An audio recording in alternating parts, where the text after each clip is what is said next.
So many amazing players over the years have used a Dumble amp, whether we are talking about Stevie Ray Vaughan, or we're talking, of course, about Robin Ford, whether we're talking about Larry Carlton, or whether we're talking about John Mayer or Keith Urban. So many players whose guitar tone has been highly respected have used Dumble amps. So of course the rest of us, mere mortals, start thinking, oh well, maybe I should use a Dumble amp too. One problem.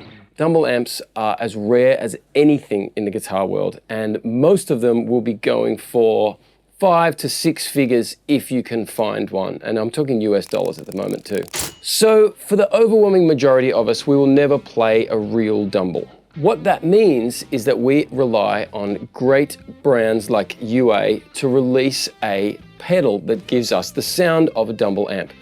And that is exactly what they have just done, releasing the Enigmatic, which is the perfect description for a pedal like this, because enigmatic is to be kind of mysterious and maybe hard to understand, which is sort of what the controls of this Dumble kind of give me that vibe of, a little bit unusual, a little bit more difficult to understand than perhaps your standard amp in a box type pedal. Nonetheless, with a little bit of tweaking and a bit of patience, you can be rewarded with some amazing thick mid-rangey guitar tones that we have come to know Dumble amps to be renowned for. The classic tone of a Dumble is when people are really thinking about Robin Ford's kind of talk to your daughter era guitar tone. So it's very mid-heavy, it's very thick, and it's really creamy, beautiful overdrive. The difficult thing with Dumbles is that Alexander Dumble made different amps for different people and would be in fact well known to take somebody's amp that they had bought secondhand and re-voicing that amp to suit that player. So for example, I've heard a story that Carlos Santana bought a secondhand Dumble amp back in the day and actually took it to Alexander Dumble, and Dumble himself actually remodeled that tone to suit Santana's playing. He was so particular about the way amps sounded for particular players that it's almost become a little bit of a pointless exercise to refer to the Dumble Tone, because the Dumble Tone is not really a real thing. But for the sake of this, we're vaguely talking about Robin Ford kind of Dumble Tone, kind of thick overdrive, very mid-rangey, really beautiful, full, clean sound. The Enigmatic pedal, like all of the other UA pedals, have got all of the nuances of the original amp, which makes it an incredibly good tool or an incredibly good version of the amp. But it does mean that if you're not used to the controls of the Dumble, you may find the layout of this pedal a little bit confusing to begin with. More often than not, we see controls like volume and EQ and overdrive. And that all makes sense to us, but the Dumble also has this other ratio control. It has the bright switch, it has a deep and a mid switch, it has the rock and the jazz switch that changes the voicing of the amp a little bit. It also, the original had a standard input and a FET input. So UA have allowed for the modeling of that FET input, even though most players, it's my understanding that most players never really used the FET input. But herein lies my first problem with a pedal like this. When I plugged into the UA Ruby, or when I plugged into the UA Dream, I have owned or played Vox AC30s and Deluxe Reverbs. I know what they sound like. I know what that pedal is really trying to imitate, and I know the sound of whether or not that sounds like that amp. I know the way that's going to react. I know the feeling of that amp, and I know that tone. If I am reaching for that tone, it's like, oh yeah, that's my AC30 tone. I know that because I've played it in the real world. My Deluxe Reverb tone's the same. The Marshall, I've owned a Plexi in my life, so that the Lion is another similar one. Even to the point of the new Anti, I know people who have owned and played 5150s and they know what that amp sounds like. Personally, I don't know a single person who has ever played a real Dumble. So it becomes difficult, as far as I'm concerned, to measure whether or not this does a faithful version of a Dumble amp. But if I am to think about great Dumble sounds, so for example, Robin Ford or Larry Carlton, I'm kind of modeling it off that. So let's have a look at some of these controls. So just like the other UA pedals, these knobs all have multiple functions, or most of them, the output doesn't. We can access those multiple functions using this switch in the middle here, but at the moment I'm on the amp setting, which gives me the volume, the overdrive, the bass, middle, and treble controls for the amp. So if I were to just play here,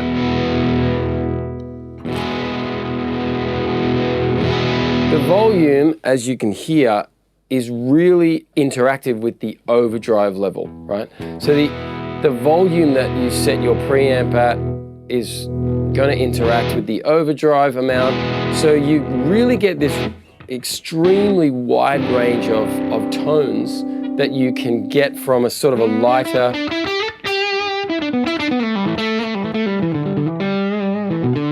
drive all the way through to, you know, more overdrive but less volume, which gives a slightly different drive tone again. And then if we bring that volume up, we get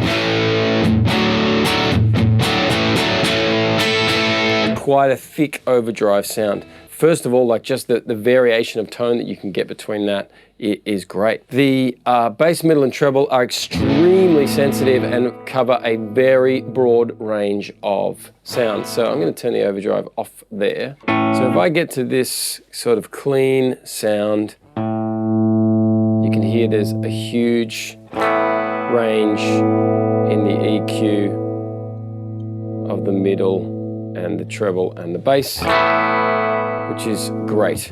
We also then get these alternate settings. So on the original Dumbles, you have this sort of mysterious overdrive ratio control, which is kind of, I believe, the interaction of the volume and the overdrive, so the ratio with which they control each other. Nonetheless, it gives you more variation in your overdrive sound. You also have the bass switch becomes the deep mid switch, which was a switch on the original Dumbles. You have the presence control, which was on the originals. So the mid becomes presence, so basically a whole lot more brightness. And then you have this bright switch, which basically is in two settings. So it's either off or on, depending on where that is set.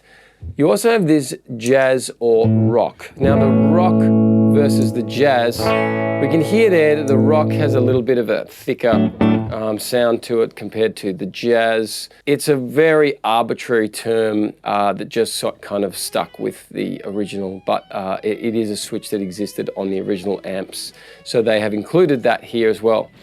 Finally, you have stock with the pedals. You get three cabs, so you've got a GB25, so like greenback speakers, a 65 watt, I believe a Celestion, and then finally the EV12. So the EV was the big 200 watt speaker that most Dumbles are kind of well known for, meaning that you've virtually got no speaker overdrive when you are overdriving the amp. It was all the amp sound, which of course gave it its unique kind of thick overdrive sound as well.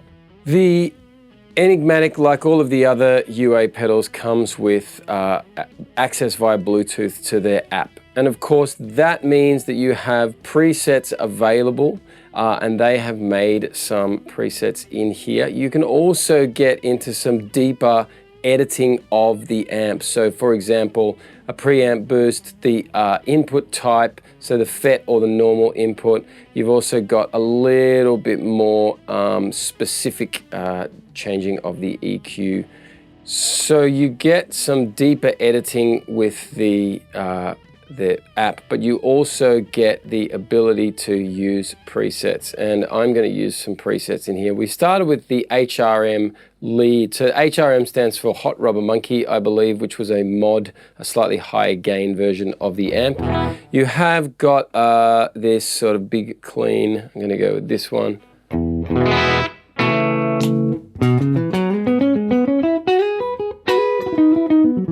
Now the amp itself doesn't have reverb, but they did include this room sound, so that's accessible with the alternate control. So I can make the amp sound like it's in the room, which actually sounds really, really good. And of course, We know that UA are very good at doing those room sounds from their aux box and other reverb sounds and plugins. But this is, really useful when you are using a bunch of controls that you're not really comfortable with. So the app is really great for getting some great sounds. Let's just try this one whilst we're here.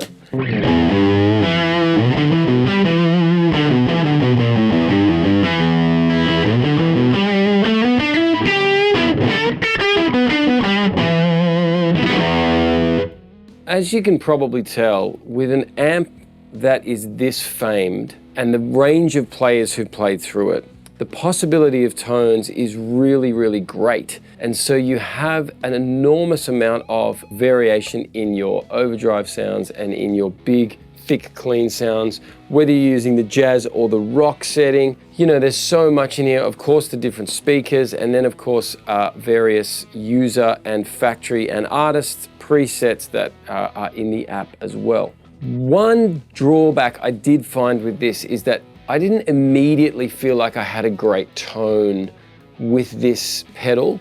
Unlike, say, the Dream 65 or the Ruby, as soon as I plugged them in, I was like, oh, gee, these sound great. And I think that might be something to do with the fact that I am more comfortable or more aware of the original tones of those amps, that I felt a little bit more like I was able to put the controls in a place that I knew that they were going to sound good for me. I think I found that more difficult with this pedal here, even though the tones that I ended up finding I thought were really great. And there's no surprise there that UA have made an amazing sounding pedal. They've done it many, many times over. But it definitely was a little bit more of a learning curve in terms of how to get a great sound out of this pedal. Doing a bit of research online about how Dumble amps work might help you to be able to use these controls of this pedal a little bit better and get a better tone. The reality is, this rewards tweaking. And I think that the amount of variation in the EQ means that you can really tweak this to suit different guitars. So whether you have a 335 or a Strat or a P90s or whatever you've got, the Dumble rewards that kind of deeper dive into tone searching, and a lot of people will, I've heard Keith Urban talk about this recently. It's like he doesn't want to be searching for tone, but he definitely wants to be inspired to play things by certain tones. So I think this pedal, and from my understanding, the original Dumbles really reward people who are willing to give a bit of time and push past the fact that the initial sound they get may not be immediately the greatest tone in the world. Because deep down in these pedals, via all of the variations and all of the different types and all of the 100 versus 50 watt speaker combinations, there is a tone for you that is in there, but it does take a little bit more of a learning curve. So I think that would be my one drawback with this pedal. But Enigmatic, as I said at the beginning, perfectly describes this. It is a little bit mysterious, but you are rewarded by really amazing Dumble style tones. Like all of the other UA pedals in these series, whether it's the Anti or the Lion, whether it is the Dream 65 or the Woodrow or the Ruby, all of them feature this Bluetooth connectivity for the app. None of them feature MIDI or any switching like that. That's a pro and a con. Of course, you are then not able to save more than one preset on the pedal, but you do have kind of this tactile amp-like touch when you have to actually control with your hands to get your tone. And there is something really valuable in that. Of course, stereo ins and stereo outs. True stereo, meaning that you could run this as part of a much bigger, more complicated setup. Or of course, you can sit it right on your desk and plug straight into your DAW to get amazing Dumble tones right out the box. Amazing pedals, really awesome that they have been able to put these mythical amps into this pedal, and for us mere mortals to be able to experience these tones firsthand. Go and check out an Enigmatic at a UA dealer near you. As always, thanks for watching Noisegate. See you next time.